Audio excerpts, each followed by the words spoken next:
Les éditions Sixtreed, avec l'aimable autorisation des éditions Kallman-Lévy, présentent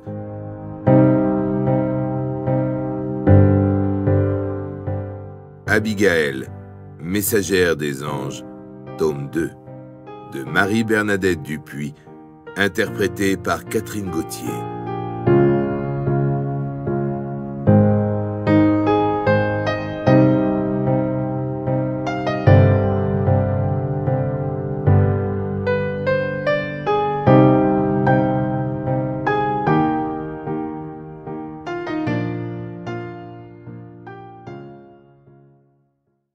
Chapitre 1.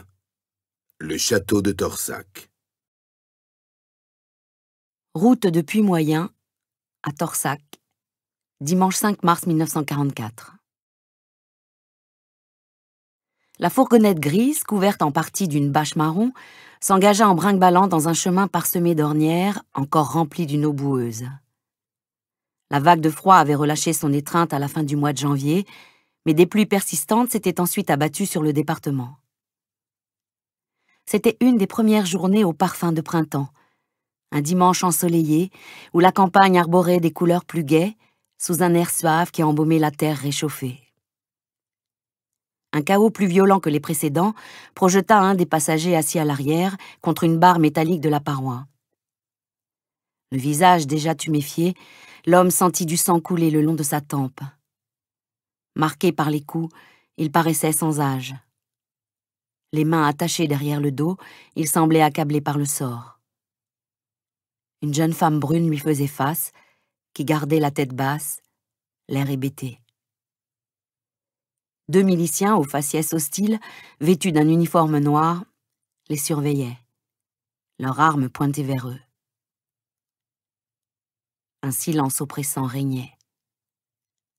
Avant la guerre, en des temps ordinaires, ces 4 personnes auraient pu se croiser dans une rue de la ville ou sur un champ de foire sans prêter attention les unes aux autres. Mais ils étaient à présent de part et d'autre d'une barrière invisible, édifiée par des convictions différentes. Le chauffeur coupa le moteur après avoir garé le véhicule dans un pré de fauche entouré de sous-bois. « Ici, ça vous convient, capitaine ?» demanda-t-il d'une voix sonore. « Ce sera très bien, Nivet. Pas de témoins, pas de baraque aux environs.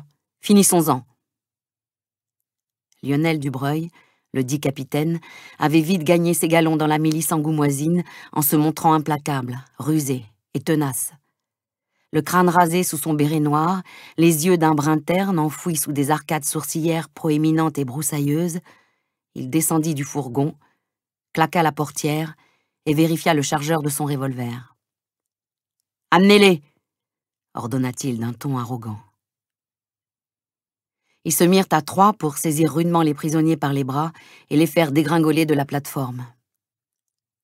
L'homme faillit tomber à genoux, mais il parvint à rester debout. La jeune femme s'effondra en avant, tellement effrayée qu'elle ne pouvait ni crier ni pleurer. Un des miliciens la releva en l'empoignant par les cheveux. « Je vous en prie, ma fiancée n'a rien à voir là-dedans, » protesta l'homme, pathétique avec son visage bleui par les ecchymoses, ainsi que le sang séché sous son nez, mais frais sur sa joue. Régina et lui étaient amants depuis 1 mois à peine. « Avance-toi !» hurla un des militaires en le poussant d'un coup de poing dans le dos. Pour les 2 condamnés, la scène se déroulait au ralenti.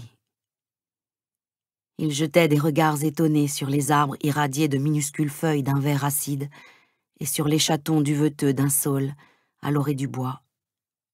« Allez, Mounier, à toi de nous montrer ce que tu as dans les tripes !» s'écria le capitaine Dubreuil. « Occupe-toi de la fille. Une balle dans le front, ça suffira. Tiens, je te prête mon revolver. Tu pourras tirer à bout portant plus facilement. » Le jeune milicien désigné considéra l'arme, puis la silhouette tremblante de sa future victime. Pris de panique, il sentit son cœur bondir dans sa poitrine. « Tu dois obéir, » menaça Dubreuil. « Tu faisais moins de manières pour cogner sur ce fichu traître.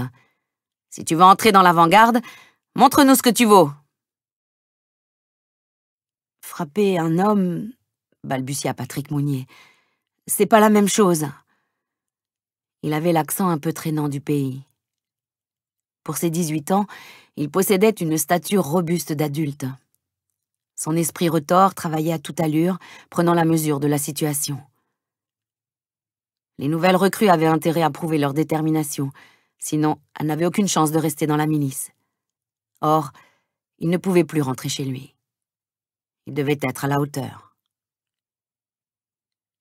Avec une moue hargneuse, il s'empara du revolver d'un geste rapide. En 2 enjambées, il fut contre la femme qu'il devait tuer.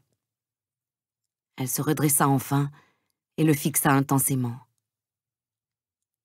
Son fiancé ferma les yeux en se répétant qu'elle n'aurait pas le temps de souffrir, que leur calvaire, commencé à l'aube, serait terminé dans un instant. « Regarde-la !» lui hurla aussitôt le capitaine sur un ton suraigu. « Non !» rétorqua-t-il. « Non, et dépêchez-vous, bande de lâches !» Patrick s'affola. Il pointa l'arme sur le condamné en criant « C'est qu'il ose nous insulter, ce salaud !» Fébrile, sans en attendre l'ordre, il tira.